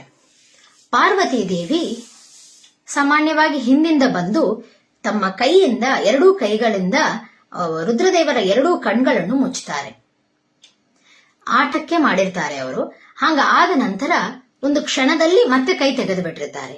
ಅದರ ರುದ್ರದೇವರ ಕಣ್ಗಳು ಏನಿವೆ ಇವು ಸೂರ್ಯ ಚಂದ್ರರ ಸ್ಥಾನವು. ಅದರಿಂದ ಏನಾಗ್ತದೆ, ಸಂಪೂರ್ಣ ಭೂಲೋಕದಲ್ಲಿ, ಭೂಮಂಡಲದಲ್ಲಿ ಕತ್ತಲು ಆವರಿಸಿ ಬಿಡುತ್ತದೆ. ಪಾರ್ವತಿ ದೇವಿಯರು ರುದ್ರದೇವರ ಕಣ್ಣುಗಳಲ್ಲಿ ಕೈ ಮುಚ್ಚಿದ ತಕ್ಷಣ ಎಲ್ಲೆಡೆಗೂ ಬರೇ ಕತ್ತಲಾಗೋಗ್ಬಿಡುತ್ತದೆ. ಅನಂತರ ಪಾರ್ವತಿ ದೇವಿಯರು ಕೈ ತೆಗಿತಾರೆ. ರುದ್ರದೇವರು ಹೇಳಿದರು, 6 ಯುಗಗಳು ಭೂಲೋಕದಲ್ಲಿ ಕತ್ತಲಲ್ಲೇ ಕಳೆದು ಬಿಟ್ಟಿದೆ ಅಂತ. ಅವರು ಕಣ್ಣು ಮುಚ್ಚಿ ಕೈ ತೆಗೆದಿದ್ದು ಒಂದು ಕ್ಷಣ, ಆದರೆ ಇಲ್ಲಿ ಭೂಲೋಕದಲ್ಲಿ 6 ಯುಗ ಕಳೆದು ಬಿಟ್ಟದೆ ಬರೇ ಕತ್ಲಲ್ಲಿ. ಭಾಗವತದಲ್ಲಿ ನಮಗೆ ಬರ್ತದೆ ಈ ಕತೆ, ರೇವತರಾಜನ ಕಥೆ ಬರ್ತದೆ, ಅದು ಗುರುತು ಬರ್ತದೆ ಇಲ್ಲಿ. ಆ ರೇವತರಾಜ ಹೀಗೆ ಬ್ರಹ್ಮಲೋಕಕ್ಕೆ ಹೋಗಿ ಅಲ್ಲಿ ಕೆಲವು ಕ್ಷಣಗಳು ಕಳೆದು ಕಳೆಗ ಬರಬೇಕಾದಾಗೆ ಎಷ್ಟೋ ಯುಗಗಳು ದಾಟಿ ಬಿಟ್ಟಿರ್ತದೆ. ಹಾಗೆ ಬ್ರಹ್ಮಮಾನ ದೇವಮಾನಕ್ಕೂ ಮನುಷ್ಯಮಾನಕ್ಕೂ ಬಹಳ ಅಜಗಜಾಂತರ ವ್ಯತ್ಯಾಸ ಇದೆ. ಆದ್ದರಿಂದ ಇಲ್ಲಿ ಭೂಲೋಕದಲ್ಲಿ 6 ಯುಗಗಳು ಕಳೆದು ಬಿಟ್ಟಿರ್ತದೆ. ಬರೇ ಕತ್ತಲು 6 ಯುಗ ಏನೂ ನಡೆದಿರುವುದಿಲ್ಲ. ಇದರಿಂದ ನಿನಗೆ ಹೀಗಾಗೋಯ್ತು, ಇದರಿಂದ ಒಂದು ಪಾಪ ಬರ್ತದೆ ನಿನಗೆ, ಅದನ್ನು ನೀ ಕಳೆದುಕೊಳ್ಳಬೇಕು ಅಂತ ರುದ್ರದೇವರು ಪಾರ್ವತಿಗೆ ಹೇಳ್ತಾರೆ. ಪಾರ್ವತಿ ದೇವಿಯು ಪಶ್ಚಾತ್ತಾಪದಿಂದ ನಾನು ಮಾಡಬಾರ್ದಾಯಿತು, ಏನ್ ಮಾಡ್ಬೇಕು ಹೇಳಿ ಅಂತ ಕೇಳಿದಾಗ ರುದ್ರದೇವರು ಹೇಳ್ತಾರೆ, ತುಳಸಿಯ ಸೇವೆಯನ್ನು ಮಾಡಬೇಕು ಅಂತ ಹೇಳ್ತಾರೆ. ಕಾಂಚಿ ಕ್ಷೇತ್ರದಲ್ಲಿ, ಬ್ರಹ್ಮದೇವರಿಂದ ನಿರ್ಮಿತವಾದ ಕಾಂಚಿ ಕ್ಷೇತ್ರದಲ್ಲಿ ಪಂಪಾ ನದಿ ತೀರದಲ್ಲಿ ಒಂದು ತುಳಸಿಯ ವೃಂದಾವನವನ್ನು ಸ್ಥಾಪಿಸಿ ಅಲ್ಲಿ ತುಳಸಿಯನ್ನು ಬೆಳೆಸಿ ಆ ತುಳಸಿಯ ಹತ್ರ ಒಂದು ಶಿವಲಿಂಗವನ್ನು ಸ್ಥಾಪಿಸಿ ವಿಶೇಷವಾಗಿ ದಿನನಿತ್ಯ ತುಳಸಿಯ ಸೇವೆಯನ್ನು ಮಾಡಿ ಆ ತುಳಸಿ ದಳವನ್ನು ಭಗವಂತನಿಗೆ ವರದರಾಜನಿಗೆ ಸಮರ್ಪಣೆ ಮಾಡಿ ಭಗವಂತನಿಗೆ ಸಮರ್ಪಣೆ ಮಾಡಿದ ತುಳಸಿ ನಿರ್ಮಾಲ್ಯವನ್ನು ಶಿವಲಿಂಗದ ಮೇಲೆ ಸಮರ್ಪಣೆ ಮಾಡಿ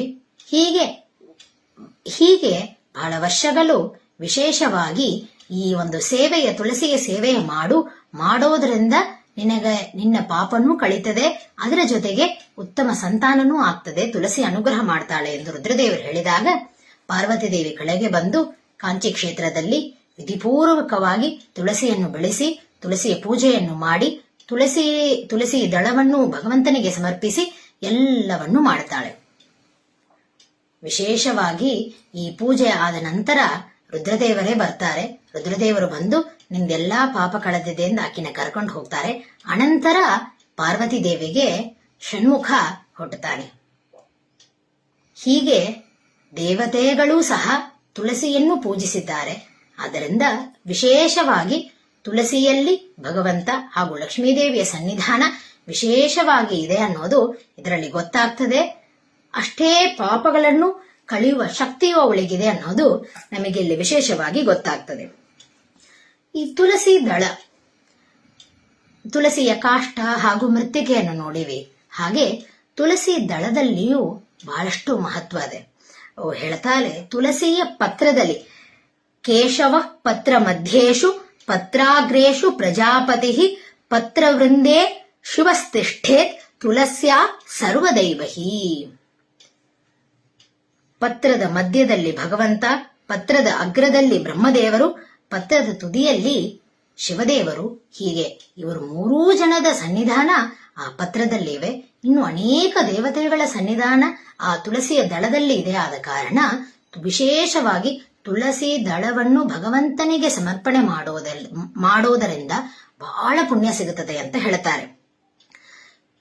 1000 ಪುಷ್ಪಗಳನ್ನ ತಂದು ಸಮರ್ಪಣೆ ಮಾಡಿದರೆ ಏನು ಪುಣ್ಯ ಸಿಗುತ್ತದೋ ಅದರ 16ರಷ್ಟು ಹೆಚ್ಚು ಪುಣ್ಯ ಒಂದು ತುಳಸಿ ದಳವನ್ನು ಭಗವಂತನಿಗೆ ಸಮರ್ಪಣೆ ಮಾಡೋದರಲ್ಲಿ ಸಿಗುತ್ತದೆ ಅಂತ ದಾಸರೇ ನಮಗೆ ಇದನ್ನು ತೋರಿಸಿಕೊಟ್ಟಿದ್ದಾರೆ. ಇನ್ನು ಈ ತುಳಸಿ ದಳದ ಮಹತ್ವ ಹೇಳ್ತಾ ಹೋಗಬೇಕಾದಾಗೆ, ತುಳಸಿ ದಳದಿಂದ ಮಾಡಿದ ಮಾಲೆ ಏನವೆ ಅದು ಭಗವಂತನಿಗೆ ಸಮರ್ಪಣೆ ಮಾಡುವುದರಿಂದ, ಈ ಪುಷ್ಪಗಳಲ್ಲಿ ಉತ್ತಮವಾದದ್ದು ಕಮಲ ಪುಷ್ಪ. ಆ ಕಮಲದ ಮಾಲೆ ಸಮರ್ಪಣೆ ಮಾಡಿದ್ರೆ ಎಷ್ಟು ಫಲ ಸಿಗುತ್ತದೆ, ಅದರದ್ದು 1000ದಷ್ಟು ಫಲ ತುಳಸಿ ದಳದ ಮಾಲೆ ಸಮರ್ಪಣೆ ಮಾಡುವಾಗ ಸಿಗುತ್ತದೆ ಅಂತ ನಮಗಿಲ್ಲಿ ತುಳಸಿ ದಳಕ್ಕೆ ಅಷ್ಟೊಂದು ವಿಶೇಷವನ್ನು ಹೇಳಿಕೊಟ್ಟಿದ್ದಾರೆ. ಕೆಲವು ವಿಧಿ ನಿಷೇಧಗಳನ್ನು ತಿಳಿಸಿದ್ದಾರೆ. ಇಲ್ಲಿ ತುಳಸಿ ದಳವನ್ನು ಸ್ತ್ರೀಯರು ಅದನ್ನು ಬಿಡಿಸುವುದಕ್ಕೆ ಅರ್ಹರಲ್ಲ, ಪುರುಷರಷ್ಟೇ ಗಿಡದಿಂದ ಅದನ್ನು ತೆಗಿಬೇಕು. ಗಿಡದಿಂದ ಬಿಡಿಸುವವರು ದಳದ ರೂಪೇಣ, ಸಾಧ್ಯವಾದಷ್ಟು ದಳದ ರೂಪೇಣ, ಪತ್ರದ ರೂಪೇಣ ತೆಗಿಬಾರದಂತ ತೋರಿಸಿಕೊಡ್ತಾರೆ. ಹಾಗೂ ತೆಗಿಬೇಕಾದಾಗೆ ಉಗುರುಗಳು ಬಡಿಬಾರದು ಅಂತ ಹೇಳ್ತಾ ಇದ್ದಾರೆ. ಉಗುರು ಅನ್ನೋದು ಸಾಮಾನ್ಯವಾಗಿ ಅದು ಎಷ್ಟಿರಬೇಕು, ನಮ್ಮ ಬೆರಳು ಎಷ್ಟಿರ್ತದೋ ಅಷ್ಟೇ ಇರಬೇಕು, ಅದಕ್ಕಿಂತ ಹೆಚ್ಚು ಬರಬಾರದು. ಅದು ಬಂದು ಮಂಗಳ ಅಲ್ಲ ಅಂತ ನಮಗೆ ಶಾಸ್ತ್ರಗಳಲ್ಲಿ ತಿಳಿಸಿಕೊಟ್ಟಿದ್ದಾರೆ. ಆ ಕಾಲದಲ್ಲಿ ಒಬ್ಬ ತಾಟಕ, ಒಬ್ಬ ಶೂರ್ಪಣಖ ಇದ್ದಳು, ದೊಡ್ಡ ದೊಡ್ಡ ಉಗ್ರನಿಂದ. ಈ ಕಾಲದಲ್ಲಿ ಎಲ್ಲರೂ ಆಲ್ಮೋಸ್ಟ್ ಹಂಗೆ ದೊಡ್ಡ ದೊಡ್ಡ ಉಗುರುಗಳನ್ನು ಬೆಳೆಸ್ಕೊಂಡಿದ್ದಾರೆ.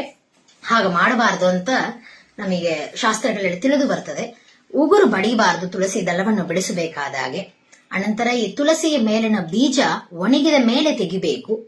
ತುಳಸಿಯನ್ನು ಕಿತ್ತುವುದು, ಸುಮ್ಮನೆ ಹೀಗೆ ಕಿತ್ತಿ ಹಾಗೆ ಬಾಯ ಹಾಕುವುದು ಇತ್ಯಾದಿಗಳು ಮಾಡೋದರಿಂದ ಮಹಾ ಅನರ್ಥ ಆಗ್ತದೆ ಅಂತ ತೋರಿಸಿಕೊಡ್ತಾರೆ.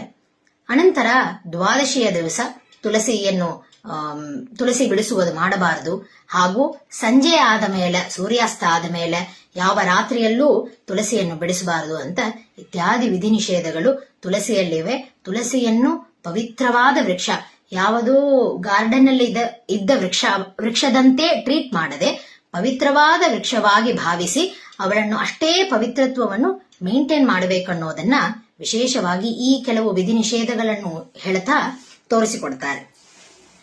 ಅನಂತರ ಈ ತುಳಸಿಗೆ ಸ್ತ್ರೀಯರು ಮಾಡುವ ಒಂದು ಕ್ರಿಯೆ ಏನಂದ್ರೆ ತುಳಸಿಗೆ ನೀರನ್ನೆರೆಯುವುದು. ಸಾಮಾನ್ಯವಾಗಿ ಕೆಲವು ವೃಕ್ಷಗಳು ಇರ್ತವೆ, ಈ ಮಾವಿನ ವೃಕ್ಷ ಇವೆಲ್ಲ ಹೇಗೆ ಅಂದ್ರೆ ಒಂದ್ ಸ್ವಲ್ಪ ಕಾಲ ನೀರನ್ನು ಹಾಕಿ ಬಿಟ್ಟು ಬಿಟ್ರೆ ಸಾಕು, ಆಮೇಲೆ ತಾವೇ ಬೆಳಿತವೆ. ಹೆಚ್ಚು ಅದಕ್ಕೆ ನಾವು ಪೋಷಣೆ ಮಾಡುವ ಒಂದು ಕಾರಣ ಇರಲ್ಲ. ಅದರ ತುಳಸಿ ಹಾಗಿಲ್ಲ. ಪ್ರತಿನಿತ್ಯವೂ ತುಳಸಿಗೆ ನಾವು ನೀರನ್ನು ಹಾಕಿ, ತುಳಸಿಗೆ ಎಷ್ಟು ಬಿಸಿಲು ಬೇಕೋ ಅಷ್ಟೇ ಬಿಸಿಲನ್ನು ಕೊಟ್ಟು ನಾವು ಅದನ್ನು ಪರಿರಕ್ಷಣೆ ಮಾಡ್ತಾ ಇರಬೇಕು.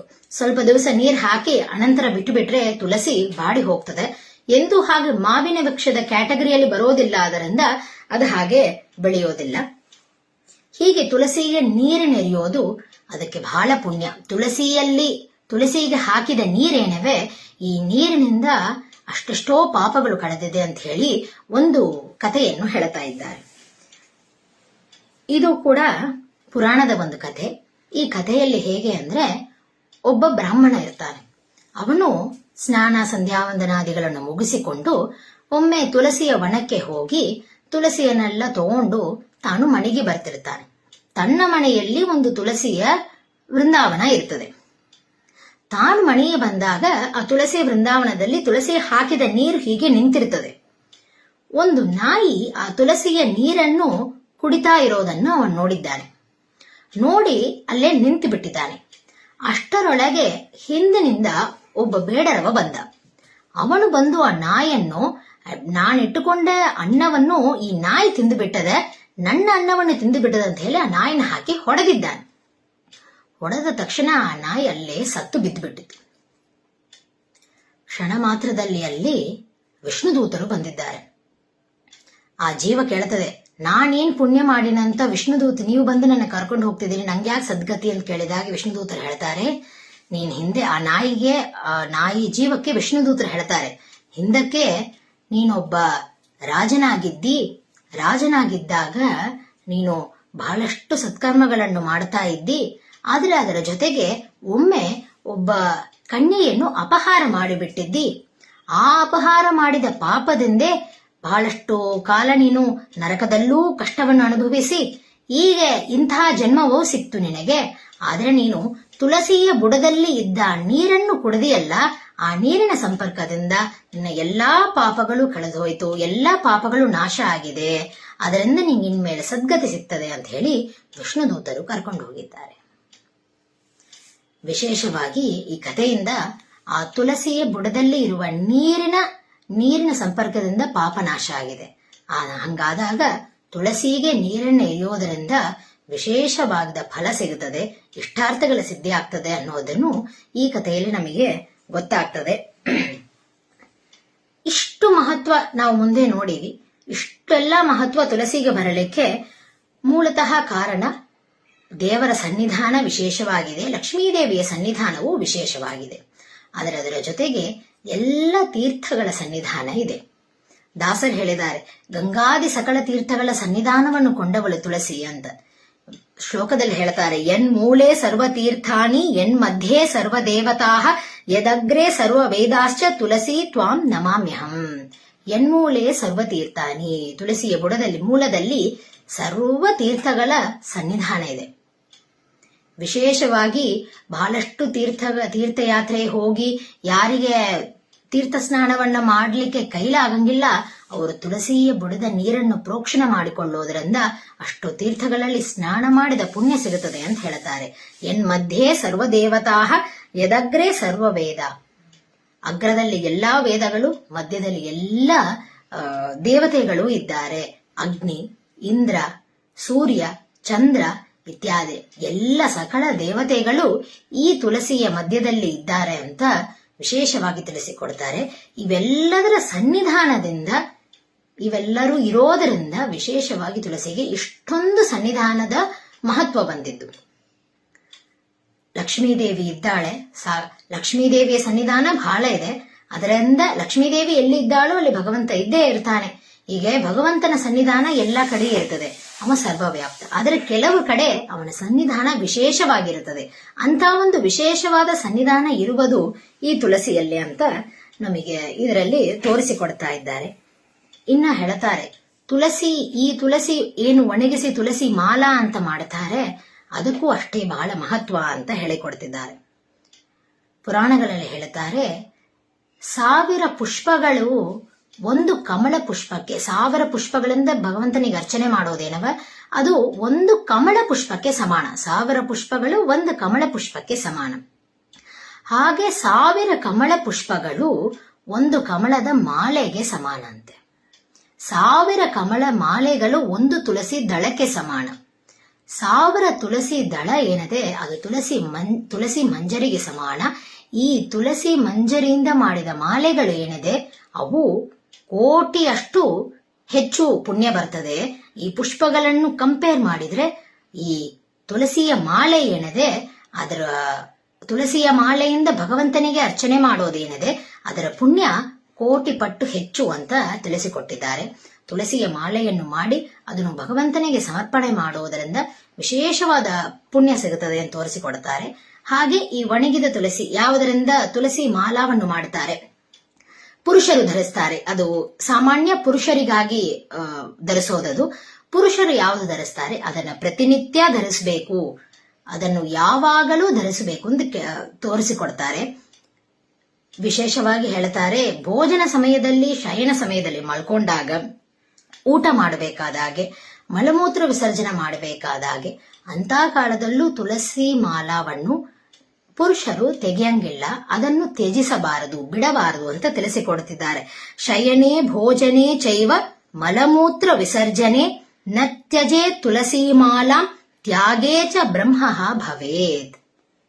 ಶಯನ ಮಾಡಬೇಕಾದಾಗೂ, ಮಲಗಬೇಕಾದಾಗೂ, ಭೋಜನ ಮಾಡಬೇಕಾದಾಗೂ, ಊಟ ಮಾಡಬೇಕಾದಾಗೂ, ಮಲಮೂತ್ರ ವಿಸರ್ಜನೆ ಮಾಡಬೇಕಾದಾಗೂ ಕೂಡ ತುಳಸಿ ಮಾಲೆಯನ್ನು ತೆಗಿಬೇಕಾದ ಅವಸರ ಇಲ್ಲ, ತೆಗಿಬಾರದು. ತೆಗೆದರೆ ಬ್ರಹ್ಮಹತ್ಯಾದಿ ಪಾಪಗಳು ಬರ್ತದೆ ಅಂತ ತೋರಿಸಿಕೊಡ್ತಾರೆ. ಇದರ ಸಾಮಾನ್ಯವಾಗಿ ಹೇಗೆ ಮಾಡ್ತಾರೆ ಅಂದ್ರೆ, ಪುರುಷರು 2 ಮಾಲೆಯನ್ನು ಇಟ್ಕೊಂಡಿರ್ತಾರೆ. ಒಂದು ಪ್ರತಿನಿತ್ಯ ಬಳಸೋದಕ್ಕೆ, ಒಂದು ಪ್ರತ್ಯೇಕವಾಗಿ ಪೂಜೆ ಮಾಡೋದಕ್ಕೆ ಅಂತ. ಅದಕ್ಕೋಸ್ಕರನೇ 2 ಮಾಲೆಯನ್ನು ಇಟ್ಕೊಂಡು ಬಳಸ್ತಾರೆ. ಹೀಗೆ ತುಳಸಿ ಮಾಲಾ ಅದರ ಮಹತ್ವ ಹೇಳ್ತಾರೆ. ಈ ತುಳಸಿ ಮಾಲೆಯನ್ನು ಯಾರು ದಾನ ಮಾಡುತ್ತಾರೆ ಅವರಿಗೆ ಸಂಸಾರದ ಸಾಗರದಿಂದ ಅವರು ಬಿಡುಗಡೆಯಾಗ್ತಾರೆ ಅಂತ ತೋರಿಸಿಕೊಡ್ತಾರೆ.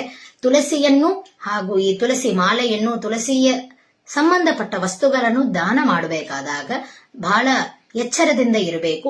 ಸತ್ಪಾತ್ರರಿಗೆ ಮಾತ್ರ ದಾನ ಮಾಡಬೇಕು.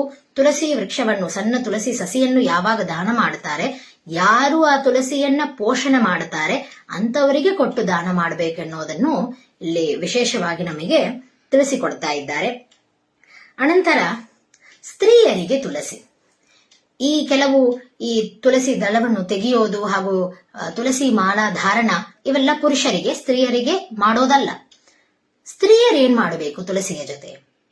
ಸ್ತ್ರೀಯರು ವಿಶೇಷವಾಗಿ ತುಳಸಿಯ ಸೇವೆ, ತುಳಸಿಯ ಪೂಜೆಯನ್ನು ಮಾಡಬೇಕು. ತುಳಸಿಯನ್ನು ಮನೆಯಲ್ಲಿ ಬೆಳೆಸೋದರಲ್ಲಿ ಸ್ತ್ರೀಯರಿಗೆ ಬಹಳಷ್ಟು ಪಾತ್ರ ಇದೆ. ಒಂದು ಸಾಮಾನ್ಯವಾಗಿ ಸ್ತ್ರೀಯರಿಗೆ ವುಮೆನ್ ಪವರ್ ಅಂತಾರೆ. ಸ್ತ್ರೀಯರಿಗೆ ಆ ಬೆಳೆಸುವ ಶಕ್ತಿ ಅದು ಹುಡುಗರಾದ್ರೂ ಸರಿ, ತುಳಸಿ ಆದ್ರೂ ಸರಿ. ವಿಶೇಷವಾಗಿ ತುಳಸಿಯನ್ನು ಬೆಳೆಸೋದರಲ್ಲಿ ಸ್ತ್ರೀಯರಿಗೆ ಬಹಳ ಪಾತ್ರ ಇದೆ. ಪ್ರತಿನಿತ್ಯ ನೀರನ್ನು ಎರೆದು ತುಳಸಿಯನ್ನು ಬೆಳೆಸಬೇಕು. ಪ್ರತಿನಿತ್ಯ ತುಳಸಿ ಪೂಜೆಯನ್ನು ಸ್ತ್ರೀಯರಿಗೆ ವಿಹಿತ ಅಂತ ಹೇಳಿದ್ದಾರೆ. ಪ್ರತಿನಿತ್ಯ ಸ್ತ್ರೀಯರು ಪೂಜೆ ಮಾಡಬೇಕು. ಏನೇನು ಪೂಜೆ ಮಾಡಬೇಕು ಅಂದ್ರೆ, ತುಳಸಿಯ ಮುಂದೆ ಸಾರಿಸಿ ರಂಗವಳಿಯನ್ನು ಹಾಕಬಹುದು, ತುಳಸಿಯ ಮುಂದೆ ದೀಪಗಳನ್ನು ಹಚ್ಚಿ ತುಳಸಿಗೆ ವಸ್ತ್ರ ಸಮರ್ಪಣ ಮಾಡಿ, ಒಟ್ಟಾರೆ ಈ ತುಳಸಿಯ ವೃಂದಾವನ ಏನಿದೆ ಈ ವೃಂದಾವನಕ್ಕೆ ಅಲಂಕಾರವನ್ನು ಮಾಡಿ, ಸರ್ವಾಲಂಕಾರ ಭೂಷಿತಲಾದ ಆ ತುಳಸಿ ದೇವಿಗೆ ಇನ್ನಿಷ್ಟು ಹೂವುಗಳು ಎಲ್ಲದನ್ನೂ ಏರಿಸಿ ನೈವೇದ್ಯ ಇಟ್ಟು, ಹೀಗೆ ತುಳಸಿ ಪೂಜೆಯನ್ನು ವಿಶೇಷವಾಗಿ ಮಾಡಬಹುದು ಸ್ತ್ರೀಯರು. ಅದು ಸ್ತ್ರೀಯರು ಮಾಡುವಂತಹದ್ದು ಅಂತ ಹೇಳಿಕೊಡ್ತಾ ಇದ್ದಾರೆ. ಇನ್ನ ದಾಸರು ಹೇಳಿದ್ದಾರೆ, ವೃಂದಾವನದ ಸೇವೆ ಮಾಡಿದವರಿಗೆ ಭವಬಂಧನ ಬಿಡುಗಡೆಯಾಗುವುದು. ಯಾರು ತುಳಸಿಯ ವೃಂದಾವನದ ಸೇವೆ ಮಾಡುತ್ತಾರೆ ಅವರು ಈ ಸಂಸಾರ ಸಾಗರದಿಂದ ಅವರಿಗೆ ಬಿಡುಗಡೆಯಾಗ್ತದೆ ಅಂತ ತೋರಿಸಿಕೊಟ್ಟಿದ್ದಾರೆ.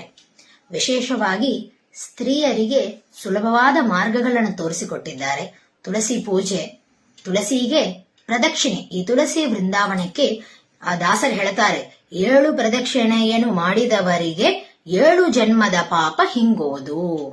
ತುಳಸಿಯ ವೃಂದಾವನಕ್ಕೆ ಪ್ರತಿನಿತ್ಯ 7 ಪ್ರದಕ್ಷಿಣೆಯನ್ನು, ಅಟ್ಲೀಸ್ಟ್ 7, ಹೆಚ್ಚು ಹಾಕೋರು ಅವಶ್ಯ ಹಾಕ್ಬಹುದು, ಅಟ್ಲೀಸ್ಟ್ 7 ಪ್ರದಕ್ಷಿಣೆಯನ್ನು ಮಾಡಿದವರಿಗೆ ವಿಶೇಷವಾಗಿ 7 ಜನ್ಮದ ಪಾಪ ನಾಶವಾಗ್ತದೆ ಅನ್ನೋದನ್ನ ಈ ಒಂದು ಹಾಡಿನಲ್ಲಿ ವಾದರಾಜತೀರ್ಥ ಶ್ರೀಪಾದಂಗಳು ತೋರಿಸಿಕೊಟ್ಟಿದ್ದಾರೆ. ಈ ಹಾಡಿನಲ್ಲಿ ವಾದರಾಜತೀರ್ಥ ಶ್ರೀಪಾದಂಗಳವರು ಇನ್ನೊಂದು ವಿಷಯ ತುಳಸಿಯ ಬಗ್ಗೆ ಹೇಳ್ತಾರೆ. ಒಮ್ಮೆ ಒಬ್ಬಾಕಿ ಕೊಡವನ್ನು ತಗೊಂಡು ತುಳಸಿ ಹತ್ರ ನಡೆದು ಹೋಗ್ತಾ ಇದ್ಳಂತೆ ಅವ್ರ ಮನೆಯ ಅಂಗಳದಲ್ಲಿ. ಹೋಗಬೇಕಾದಾಗ ಕಾಲೆಡವಿ ಕೆಳಗ ಬಿದ್ದಿದ್ದಾಳೆ. ಬಿದ್ದಾಗ ಕೈಯಲ್ಲಿದ್ದ ಪಾತ್ರೆಯು ಕೆಳಗ ಬಿದ್ದಿದೆ. ಅದರಲ್ಲಿದ್ದ ಒಂದು ಬಿಂದು, ಒಂದು ಹನಿ ನೀರು ತುಳಸಿಯ ವೃಕ್ಷದಲ್ಲಿ ಬಿತ್ತಂತೆ. ಆ ಒಂದು ಹನಿ ನೀರಿನಿಂದನೇ ಅವಳಿಗೆ ಬಹಳಷ್ಟು ಪುಣ್ಯ ಶಕ್ತಿ, ಅನಂತರ ಮೋಕ್ಷವನ್ನು ಕೊಟ್ಟಿದ್ದಾನ ಭಗವಂತ ಅಂತ ಇಲ್ಲಿ ತೋರಿಸಿಕೊಡುತ್ತಿದ್ದಾರೆ. ಇದರ ಅರ್ಥ ಏನಂದ್ರೆ, ಮುಂದೆ ಇನ್ನಿಷ್ಟು ಉತ್ತಮ ಜನ್ಮಗಳು ಸಿಕ್ಕಿ ಅದರಲ್ಲಿ ಸಾಧನೆ ಮಾಡುವ ಅವಕಾಶ ಸಿಕ್ಕಿ ಸಾಧನೆಯನ್ನು ಮಾಡಿಕೊಂಡು ಜ್ಞಾನ ಭಕ್ತಿ ವೈರಾಗ್ಯಾದಿಗಳನ್ನು ಪಡೆದು ಅನಂತರ ಮೋಕ್ಷ ಸಿಕ್ತು ಅನ್ನೋದನ್ನ ತಿಳಿದುಕೊಳ್ಬೇಕು. ಹೀಗೆ ಒಂದು ಬಿಂದು ನೀರು ಆ ತುಳಸಿಯ ಮೇಲೆ ಬಿದ್ದಕ್ಕೆ ಅಷ್ಟು ಪುಣ್ಯವಂದ್ರೆ, ಪ್ರತಿನಿತ್ಯ ತುಳಸಿಗೆ ನೀರೆರಿಯೋದರಿಂದ ಸ್ತ್ರೀಯರಿಗೆ ಅದು ಅವರ ಸಂಸಾರ ಬಂಧನದಿಂದ ಅದು ವಿಮುಕ್ತಿ ಮಾಡುತ್ತದೆ ಅನ್ನೋದನ್ನ ವಾದರಾಜತೀರ್ಥ ಶ್ರೀಪಾದಂಗಳವರು ಈ ಹಾಡಿನಲ್ಲಿ ನಮಗೆ ತೋರಿಸಿಕೊಟ್ಟಿದ್ದಾರೆ. ಇಂದಿನ ದಿನ ಕಾರ್ತೀಕ ಮಾಸದ ಶುದ್ಧ ದ್ವಾದಶಿ. ಕಾರ್ತೀಕ ಮಾಸದಲ್ಲಿ ವಿಶೇಷ ಏನಂದ್ರೆ, ತುಳಸಿಯ ಪೂಜೆ ಬಹಳ ವಿಶೇಷ. ಪ್ರಾತಃ ಕಾಲದಲ್ಲಿ, ಕಾರ್ತೀಕ ಮಾಸ ನಮ್ಮೆಲ್ಲರಿಗೂ ಗೊತ್ತಿದ್ದಂತೆ ಪ್ರಾತಃ ಕಾಲದಲ್ಲಿ ಕಾರ್ತೀಕ ಮಾಸದಲ್ಲಿ ಕಾರ್ತೀಕ ಸ್ನಾನಕ್ಕೆ ಬಹಳ ಮಹತ್ವ ಇದೆ. ಬ್ರಹ್ಮ ಮುಹೂರ್ತದಲ್ಲಿ ಸ್ನಾನ ಮಾಡುವುದಕ್ಕೆ ಬಹಳ ಮಹತ್ವ ಇದೆ. ಅದರ ಜೊತೆಗೆ ಬೆಳಿಗ್ಗೆ ಹೊತ್ತು ತುಳಸಿ ಪೂಜೆ ಮಾಡುವುದರಿಂದ ಈ ಕಾರ್ತೀಕ ಮಾಸದಲ್ಲಿ ವಿಶೇಷವಾದ ಫಲವನ್ನು ಹೇಳಿದ್ದಾರೆ. ಪ್ರತ್ಯೇಕವಾಗಿ ನವಮಿಯ ದಿವಸ ಮಣ್ಣಿನಿಂದ ಒಂದು ಭಗವಂತನ ಮೂರ್ತಿಯನ್ನು ಮಾಡಿ ಆ ಮೂರ್ತಿಯನ್ನು ತುಳಸಿ ಹತ್ರ ಇಟ್ಟು, ತುಳಸಿ ವೃಂದಾವನದ ಹತ್ರ ಇಟ್ಟು ಪೂಜೆ ಮಾಡುವ ಸಂಪ್ರದಾಯನೂ ಬಂದಿದೆ. ಇದು ವಿಶೇಷವಾಗಿ ಯಾರು ಸಂತಾನ ಪ್ರಾಪ್ತಿಗಾಗಿ ಮಾಡ್ತಾರಲ್ಲ ಅವರು ಮಾಡುವ ಸಂಪ್ರದಾಯ ಬಂದಿದೆ. ಹಾಗೆ ಇಂದು ದ್ವಾದಶಿಯ ದಿವಸ, ಕಾರ್ತೀಕ ಶುದ್ಧ ದ್ವಾದಶಿ, ಉತ್ಥಾನ ದ್ವಾದಶಿಯ ದಿವಸ, ಭಗವಂತ ಯೋಗ ನಿದ್ರೆಯಿಂದ ಇಂದು ಏಳುವ ದಿವಸ. ಇಂದಿನ ದಿವಸ ವಿಶೇಷವಾಗಿ ತುಳಸಿ ದೇವಿಗೂ ದಾಮೋದರ ರೂಪಿ ಭಗವಂತನಿಗೂ ವಿವಾಹ ಮಾಡುವ ಒಂದು ಸಂಪ್ರದಾಯ ಇದೆ.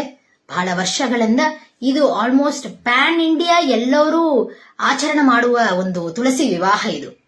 ಇದು ಕೆಲವು ಹೇಗಿರ್ತದೆ ಅಂದ್ರೆ, ಹಬ್ಬಗಳು ಬರೇ ಈ ಸೌತ್ ರೀಜನ್ ಅಲ್ಲಿ ಇರುವ ಸ್ಟೇಟ್ಸ್ ನಾಗ ಅಷ್ಟೇ ಆಚರಣೆ ಮಾಡ್ತಾರೆ, ಕೆಲವು ಬರೇ ಆ ಕಡೆಯವರು ಆಚರಣೆ ಮಾಡ್ತಾರೆ. ಹಾಗಿಲ್ಲದೆ ಈ ತುಳಸಿ ವಿವಾಹ ಹಂಗಂತ ಏನ್ ಕೇಳ್ತಾರೆ, ಅವು ನಾರ್ತ್ ಇಂಡಿಯನ್ಸು ಮಾಡ್ತಾರೆ, ನಾವು ಮಾಡ್ತೀವಿ. ಆದ್ದರಿಂದ ಒಂದು ವಿಶೇಷ ಪ್ರಾಮುಖ್ಯತೆ ಈ ತುಳಸಿ ವಿವಾಹಕ್ಕಿದೆ. ದಾಸರು ತಿಳಿಸಿಕೊಟ್ಟಿದ್ದಾರೆ. ಉತ್ಥಾನ ದ್ವಾದಶಿ ದಿವಸದಲ್ಲಿ ಕೃಷ್ಣ ಉತ್ತಮ ತುಳಸಿಗೆ ವಿವಾಹವ, ಚಿತ್ತ ನಿರ್ಮಲರಾಗಿ ಮಾಡಿದವರಿಗೆ ಉತ್ತಮ ಗತಿವ ಪುರಂದರ ವಿಠಲ ಕಲ್ಯಾಣಂ ತುಳಸಿ ಕಲ್ಯಾಣಂ. ಉತ್ಥಾನ ದ್ವಾದಶಿಯಂದು ಚಿತ್ತ ನಿರ್ಮಲರಾಗಿ ಏಕಾಗ್ರ ಚಿತ್ತರಿಂದ ಅನುಸಂಧಾನ ಪೂರ್ವಕ ನಾವು ಎಷ್ಟೆಲ್ಲ ಪೂಜೆ ಮಾಡಿದರೂ ಏನು ಮಾಡಿದರೂ ಕಡೆಗೆ ನಮ್ಮಲ್ಲಿ ಭಕ್ತಿ ಅನುಸಂಧಾನ ಇಲ್ಲದಿದ್ರೆ ಅದು ಎಷ್ಟರ ಮಟ್ಟಿಗೆ ಫಲ ಕೊಡುತ್ತದೆ ಅಷ್ಟು ಕೊಡೋದಿಲ್ಲ. ಪೂಜೆ ಮಾಡಿದ್ದಕ್ಕೆ ಫಲ ಖಂಡಿತ ಸಿಗುತ್ತದೆ. ಆದರೆ ಅದರ ಪೂರ್ಣ ಫಲ ಸಿಗಬೇಕಾದ್ರೆ ಅಷ್ಟೇ ಭಕ್ತಿ ಅನುಸಂಧಾನದಿಂದ ಮಾಡಬೇಕು. ಹಾಗೆ ಏಕಾಗ್ರ ಚಿತ್ತರಾಗಿ ಪೂಜೆ ಮಾಡೋದರಿಂದ ವಿಶೇಷವಾಗಿ ಉತ್ತಮ ಗತಿ ಇವ ಪುರಂದರ ವಿಠಲ ಅಂತ ಇಲ್ಲಿ ಭಗವಂತ ಪುರಂದರ ವಿಠಲ ಉತ್ತಮ ಸದ್ಗತಿ ಕೊಡ್ತಾನೆ ಅಂತ ತಿಳಿಸಿಕೊಡ್ತಾ ಇದ್ದಾರೆ. ಈ ತುಳಸಿ ವಿವಾಹವನ್ನು ಅಂಗಳದೊಳಗೆ ಸರ್ವಾಲಂಕಾರ ಭೂಷಿತಲಾದ ತುಳಸಿಗೆ ಹಾಗೂ ದಾಮೋದರ ರೂಪಿಯಾದ ಭಗವಂತನಿಗೆ ಮಾಡುವ ವಿವಾಹವೆಂದು ತೋರಿಸಿಕೊಟ್ಟಿದ್ದಾರೆ. ಹಾಗೂ ಇನ್ನೂ ಹೇಳುತ್ತಾರೆ, ನಾವು ಎಂದೂ ಯಾವ ಒಂದು ಭಗವಂತನ ಪೂಜೆಯನ್ನು ಸೇವೆಯನ್ನು ಮಾಡಬೇಕಾದಾಗೆ ಎಲ್ಲಷ್ಟು ಸಂಶಯ ಇರಬಾರದು. ನಮಗೆ ಎಲ್ಲಷ್ಟು ಡೌಟ್ ಸಂಶಯ ಇರಬಾರದು. ಇದು ಮಾಡೋದ್ರಿಂದ ಖರೆ ಫಲ ಸಿಗುತ್ತದೋ ಇಲ್ಲೋ ಹಾಗೇನುವ ಸಂಶಯ ಇರಬಾರದು. ಹಾಗೆ ಸಂಶಯ ಇಲ್ಲದೆ ಪೂರ್ತಿ ವಿಶ್ವಾಸದಿಂದ ಯಾರು ಪೂಜೆಯನ್ನು ಮಾಡುತ್ತಾರೆ ಅಂತವರಿಗೆ ಕುಂದದ ಭಾಗ್ಯವ ಕೊಡುತಿಹಳು ತುಳಸಿ ಅಂತ ತಿಳಿಸಿಕೊಡ್ತಿದ್ದಾರೆ. ನಿಂದು ಮಡಿಯನುಟ್ಟು ಸಂದೇಹವ ಬಿಟ್ಟು ತಂದ ಶ್ರೀಗಂಧಾಕ್ಷತೆಗಳಿಂದ ಸಿಂಧು ಶಯನನ ವೃಂದಾವನದಿ ಪೂಜಿಸೆ ಕುಂದದ ಭಾಗ್ಯವ ಕೊಡುತಿಹಳು ಕಲ್ಯಾಣಂ. ಸಂಶಯ ಇಲ್ಲದೆ ಸಂದೇಹ ಇಲ್ಲದೆ ಆ ತುಳಸಿಯನ್ನು ಪೂಜೆ ಮಾಡುವವರಿಗೆ ಸೇವೆ ಮಾಡುವವರಿಗೆ ಎಲ್ಲ ಗಂಧ ಅಕ್ಷತೆ ಇತ್ಯಾದಿ ಎಲ್ಲ ವಸ್ತುಗಳನ್ನು ಸಮರ್ಪಿಸಿ ಸೇವೆ ಮಾಡುವವರಿಗೆ ಕುಂದದ ಭಾಗ್ಯವ ಕೊಡುತಿಹಳು ಎಂದ ವಿಶೇಷವಾಗಿ ತುಳಸಿಯ ಮಹಾತ್ಮೆಯನ್ನು ಇಲ್ಲಿ ಹೇಳ್ತಾ ಬಂದಿದ್ದಾರೆ. ಇಂದಿನ ದಿನ ಕಾರ್ತೀಕ ಶುದ್ಧ ದ್ವಾದಶಿಯ ದಿವಸ, ಉತ್ಥಾನ ದ್ವಾದಶಿಯ ದಿವಸ. ಈ ಒಂದು ತುಳಸಿ ವಿವಾಹದ ದಿವಸನೇ ವಿಶೇಷವಾಗಿ ತುಳಸಿಯ ಮಹಾತ್ಮೆಯನ್ನು ಹೇಳಲು ಅವಕಾಶ ಕೊಟ್ಟ ಗಿರೀಶ್ ಕುಲಕರ್ಣಿ ಅವರಿಗೆ ಹಾಗೂ ಅನೇಕ ಈ ಗ್ರೂಪಿನ ಮೆಂಬರ್ಸಿಗೆ, ಸಪ್ತಸ್ವರ ದಾಸ ಸಾಹಿತ್ಯ ಸಮೂಹದ ಮೆಂಬರ್ಸಿಗೆ ನನ್ನ ಧನ್ಯವಾದಗಳು. ಈ ಒಂದು ಸಣ್ಣ ಸೇವೆಯನ್ನು ಪತ್ಯಂತರ್ಗತ ಗುರುವಂತರ್ಗತ ಭಾರತೀ ರಮಣ ಮುಖ್ಯ ಪ್ರಾಣಾಂತರ್ಗತ ಶ್ರೀಕೃಷ್ಣನಿಗೆ ಸಮರ್ಪಣೆ ಮಾಡ್ತೇನೆ. ಶ್ರೀಕೃಷ್ಣಾರ್ಪಣಮಸ್ತು.